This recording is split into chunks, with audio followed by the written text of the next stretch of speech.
Hello, good morning. Back from the cold. I've just been out again. It's absolutely freezing in Bridlington. Now, what I'm going to do is talk a bit about taps and dies. Because if you're making anything, you do need them. Now this is a tap.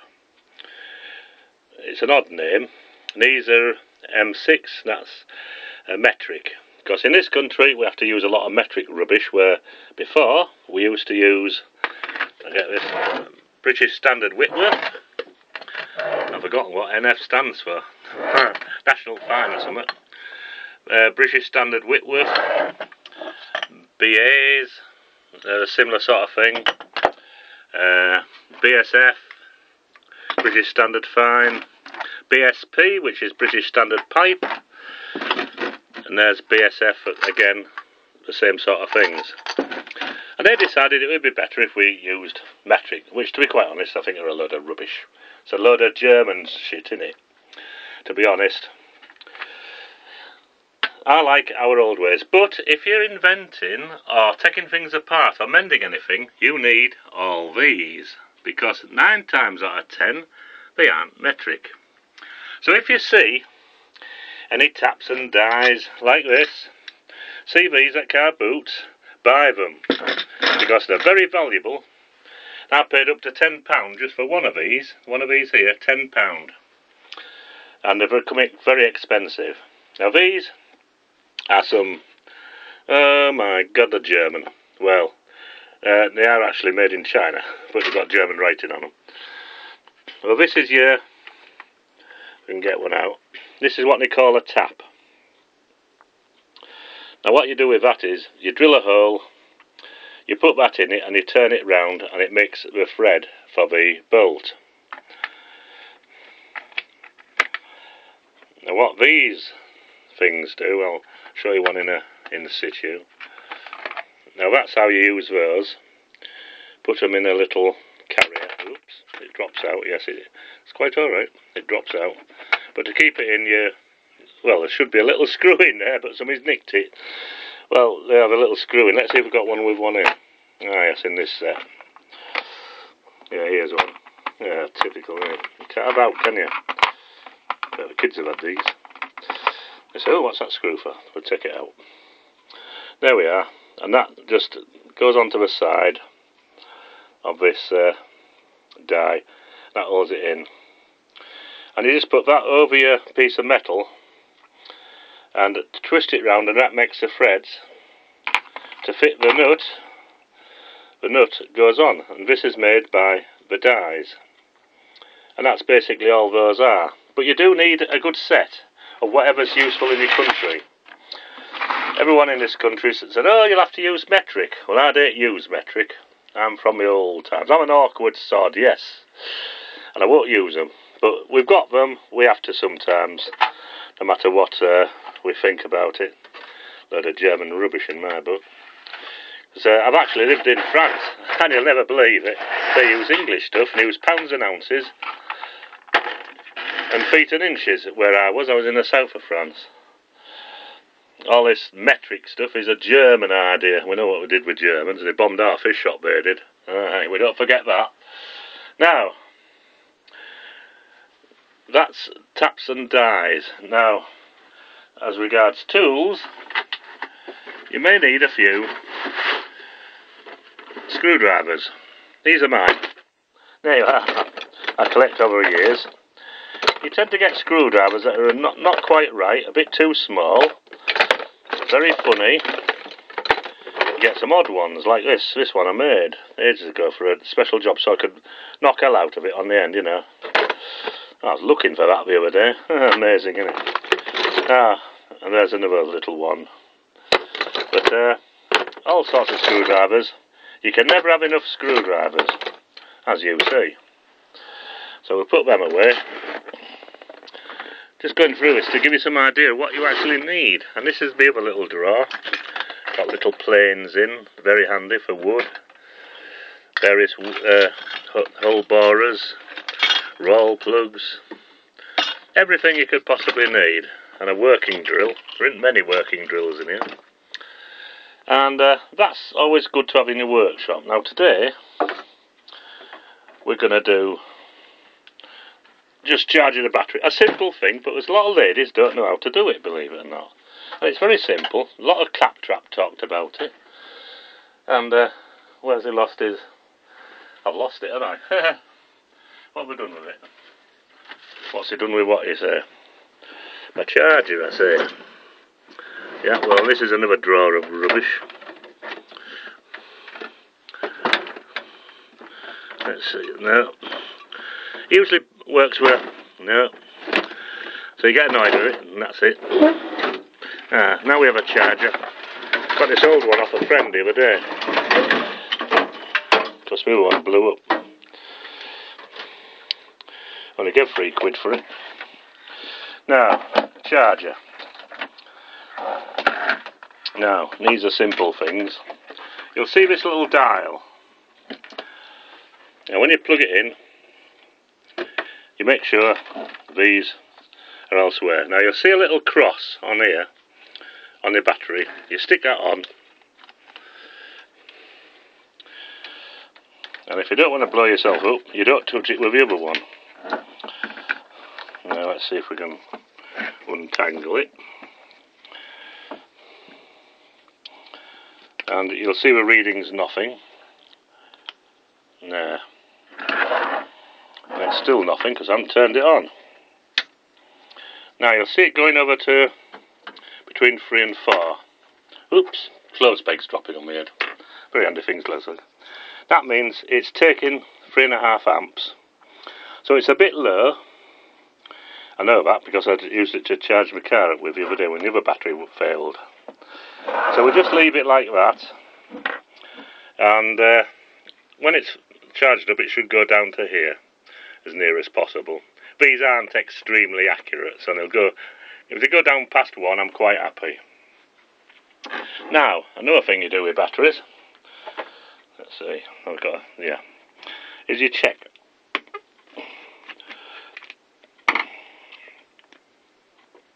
You check there's water in it. Can you see that? Just reflecting. And actually that's quite low. So I'll have to charge that up with some. You just put distilled water in them. Let's see what that one's like. Actually they are very low. They should be a bit higher. They shouldn't be to the top. So that's about right. That one's right. And you put distilled water in there. Now when you're charging a battery up, don't smoke near it, and if you're wise you won't anyway. And don't get any naked lights to it, because you know what happens? Because I did it one day, I had a grinder, and I had a battery light was on the bench, I was grinding away, and a battery exploded. Because as it charges up, it gives off little, I'll just check this one while I'm at it, little amounts of hydrogen. Well, quite a lot of hydrogen actually. Yeah, that one's a bit better. You can just see it. Yeah, they will need topping up with them, but I haven't got any distilled water at the moment, so I'll have to get round to that, won't I? But at the moment, I'm just charging it up. You'll see it's already dropped to 2.5. That means it isn't too badly off this, and it's just charging up. So you leave it somewhere where there's no sparks, no fire. You certainly don't do those with a naked light anywhere near. And they take distilled water, or deionized water we call it nowadays. And that's how you look after one of those types of batteries. The sealed batteries you don't do a lot with, but you can top them up. People don't know that. But I don't have one to show you, so I can't show you doing that. That is an overflow pipe. So if you put too much in, it's going to overflow, isn't it? Self-explanatory. And now we're coming down very quickly actually, it's not very low at all. Once it gets past 1 down here, we'll be done up. And that's batteries out of the way. So we'll leave that. Now what else have we got? Yes. Oh yes. We're on about cars. Here's a double car pump. Very good for blowing up tyres. But to be quite honest, they're pretty pathetic. They don't work very well. And they're hard work, and they keep coming undone just around here. they're so badly made. I'm going to redesign this one. Because they're pretty badly made. The pressures you can take with a pinch of salt. So I wouldn't recommend them. But if you want to keep less room, you just put that on. It's laughingly supposed to keep it out of the way. Now, this is a handy little thing we use this for. This is a magnifying lens. You can see we haven't used it for a bit, it's got mucky. Yeah, it's very mucky. In fact, it's disgusting. I'll have to clean that up. That's because I've been chopping wood and whatnot in here as well. We do everything in a workshop, you know. And this I got given actually. But the base isn't very heavy. I need a heavier base for it because it keeps falling over, hence it's in here at the moment. Now, how are we doing? Look, it's going down to 2. Magic in it. So it isn't very low at all, is that? And I think that'll be it for the moment.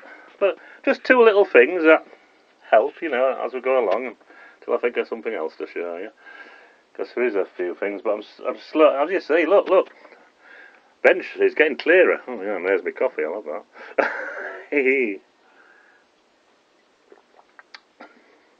Now look out the window. No snow. This is at the end of March when all that snow's going.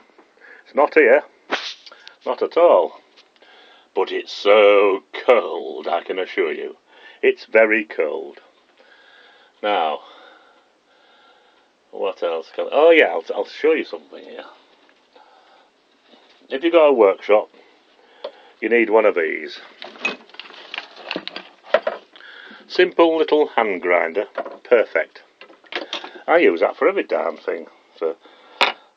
Now these, just £1 each. I think they're £1 each, when it's 50 pence each, I think, from Aristo's in Bridlington. Now Aristo's is a very good shop.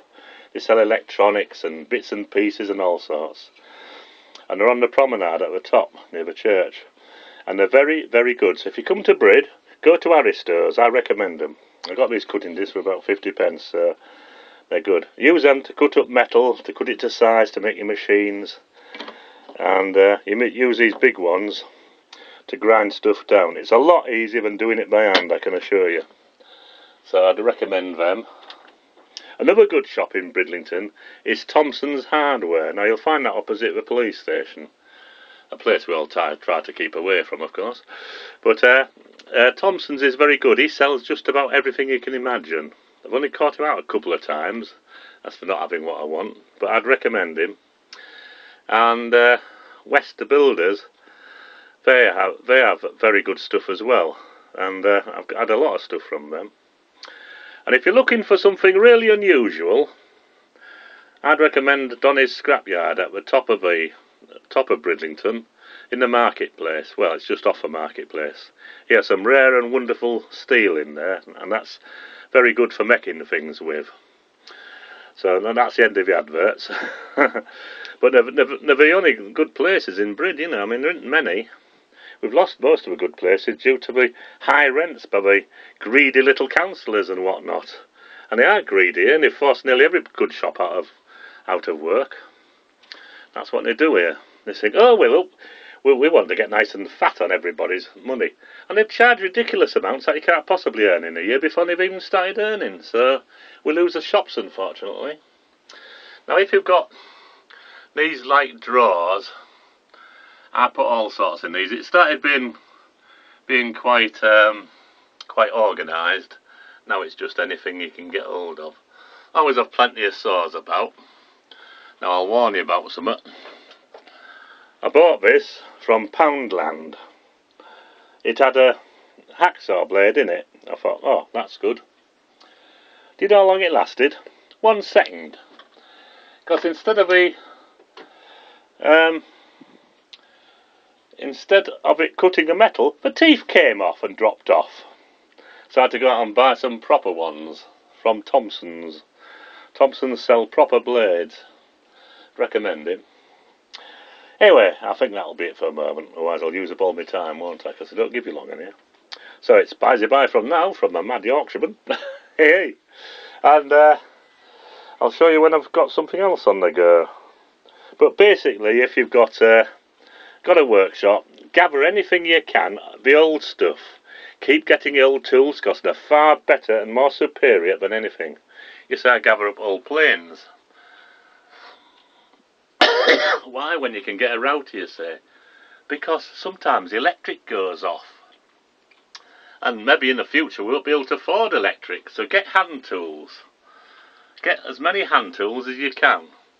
Because you never know when you want it. I mean, we've even got an old hurricane lamp up there. Yes, our electric does go off as well from time to time. I used to live out in the country near Gemblin, and it went off with quite rapidity. In fact, every few nights. There was one day I was going down there and there was this clattering like an old washing machine. You'll never guess what it was. It was jet aircraft going overhead about 20 feet above me. It crashed into the sea. It just sounded like an old washing machine. That was clatter, clatter, clatter. We're on very low land there. It's further down from here. It was a lovely little place, but it had... Gemblin has one big problem if you ever want to buy a house there. The water table. It comes up under the houses because it's all built on gravel. And when the pond rises to top, it comes up under your house. So that's why we sold it. It was all water lapping the top of the boards. Very expensive. Because how we found that out was a water pump went off for the heating. And I knew it was about 2 or 3 foot underneath. And I went jumping down. I got a picture of it somewhere. I'll have to dig it out. And I got absolutely soaked in cold, clear water. Lovely water, but it shouldn't be inside your house. So I wouldn't recommend a house in Gemblin, not unless you've got a concrete floor. Because if you've got one with a gap underneath, it just floods. That's why we had to give it up, unfortunately. Nice place, though. Anyway, I'll not witter on much more, and that's it from me. So, from a cold, wintry, -3 Bridlington, let's see if we can have a look at the sky. Oh, so I can't get out.